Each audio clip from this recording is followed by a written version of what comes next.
Di Kompas Siang, Saudara, DPR kembali melanjutkan pembahasan efisiensi anggaran hari ini. Komisi 1 DPR bersama Kementerian Komunikasi dan Digital membahas anggaran sesuai Inpres nomor 1 tahun 2025.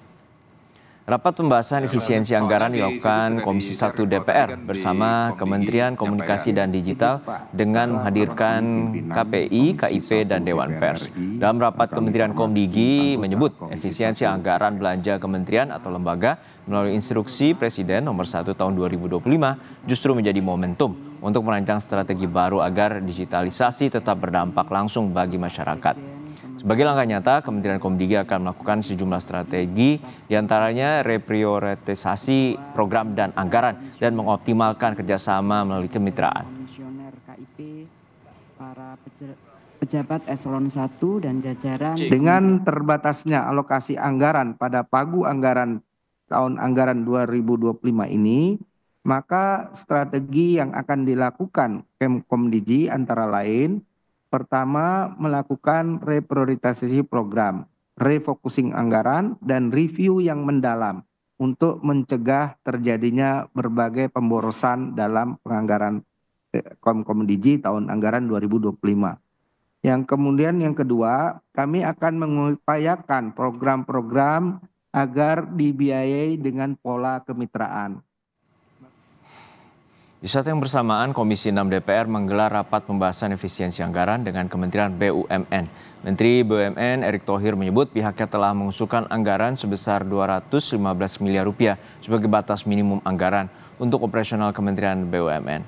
Namun, usulan itu belum disetujui oleh Kementerian Keuangan. Sebelumnya, Kementerian BUMN mendapatkan pagu anggaran sebesar 277,5 miliar rupiah pada 2025.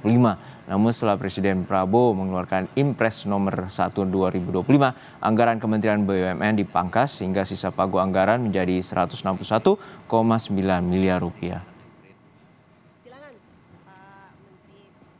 Untuk informasi selengkapnya kita sapa jurnalis Kompas TV Nanda Aprilia dan juru kamera Riki Sultana di Gedung DPR RI Jakarta. Nanda, untuk saat ini DPR menggelar rapat pembahasan efisiensi anggaran dengan sejumlah kementerian terkait. Lalu seperti apa poin pembahasannya dan bagaimana realisasi dari efisiensi ini?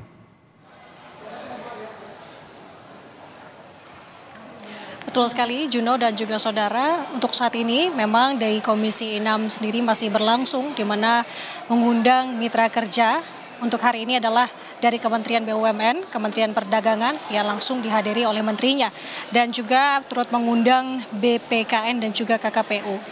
Saat ini untuk rapat kerja bersama dengan Komisi 6 masih berlangsung, Juno dan juga saudara. Tapi tadi kalau kami kutip bagaimana untuk terkait dengan efisiensi anggaran yang diterapkan, khususnya di sini tadi disampaikan oleh Erick Thohir untuk di kementerian yang ia bawahi, bahwa tadi sudah disampaikan bahwa dari pagu anggaran 2025 sebesar 277,5 miliar rupiah ini terdiri dari 80 miliar program pengembangan dan pengawasan BUMN dan 197,4 program dukungan manajemen, yang dimana kalau tadi disampaikan oleh Erick Thohir, sebenarnya untuk Kementerian BUMN ini memiliki minimum atau titik terendahnya untuk anggaran yakni di angka 215 miliar rupiah.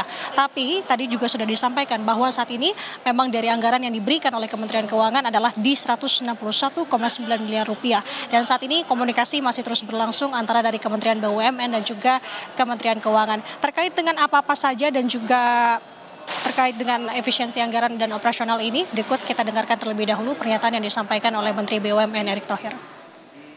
Batas minimum kami untuk beroperasional kurang lebih di 215 miliar. Itu terdiri dari hasil 54% pemotongan perjalanan dinas, 50% penurunan biaya pengawasan BUMN yang sebenarnya sangat penting. Kalau kita tahu pengawasan itu menjadi konsekuensi yang harus dimaksimalkan. Lalu pengurangan fasilitas IT, ini juga kita sudah efisienkan sampai 41%. Lalu untuk pengurangan ATK itu sampai 90% sudah. Lalu 70% pengurangan fasilitas pimpinan. Lalu 66% penyesuaikan kendaraan dinas yang kemarin kami semua menyewa. Kami coba mengganti yang lebih murah dari mobil listrik menjadi hybrid. Tujuannya tadinya listrik, sekarang hybrid gitu. Harganya bisa lebih murah. itu sampai 66%. Lalu penghematan juga 43%, pemotongan kegiatan rapat, meniadakan juga hal-hal yang seremonial kita sudah pangkas. Lalu 39% efisiensi pemakaian gedung. Juda, kalau tadi selain dari Kementerian atau Menteri BUMN menyampaikan terkait dengan efisiensi anggarannya, kalau kita dengar dan cermati juga di Komisi 6 dalam rapat kerjanya hari ini, Menteri Perdagangan Budi Santoso juga mengakui juga sudah melakukan efisiensi dan juga tadi dijabarkan efisiensi setelah rekonstruksi di mana pagu anggaran untuk 2025 sebesar 1,85 triliun, kemudian untuk setelah efisiensi rekonstruksi ini menjadi 720,63 miliar rupiah. Nah, ada beberapa hal yang memang diperhatikan di sini, di mana tadi salah satu dari Menteri BUMN juga sebut bahwa saat ini ia juga masih mencoba untuk berkomunikasi mengenai batas minimum tadi untuk operasional yang ada di kementeriannya. Juno.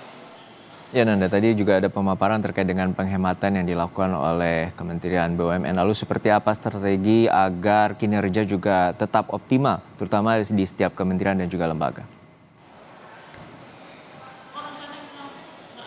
Kalau untuk di Kementerian BUMN sendiri disampaikan oleh Erick Thohir terkait dengan adanya efisiensi anggaran ini, kerap kali ia sampaikan tidak ada hambatan dan juga tidak menjadi hambatan untuk Kementerian BUMN sendiri. Ia menyampaikan bahwa prioritas program di Kementerian BUMN ini akan tetap dijamin akan berjalan dan juga tetap bertransformasi meski saat ini ada efisiensi anggaran atau pemotongan anggaran. Nah, kendati demikian yang harus diperhatikan dan kita cermati adalah tadi yang ia sampaikan mengenai ada batas minimum untuk operasional di Kementerian BUMN sendiri. Apakah jika nanti pertanyaannya ini akan di ACC ataupun diterima oleh Kementerian Keuangan terkait dengan batas minimum ataukah tidak, kemudian apa dampak panjangnya jika memang itu tidak dipenuhi. Ini akan kita sama-sama cermati, akan kita sama-sama tunggu, di mana saat ini rapat kerja masih terus berlangsung. Kita akan komunikasikan dan juga sampaikan kepada Anda tentunya Juno terkait dengan apa-apa saja efisiensi anggaran, tidak hanya untuk Kementerian BUMN saja, tapi kementerian-kementerian lainnya yang juga terkena efisiensi anggaran ini. Juno. Baik, terima kasih atas laporan lengkap Anda, Jurnalis Kompas TV, Nanda Aprilia dari Gedung DPR RI Jakarta.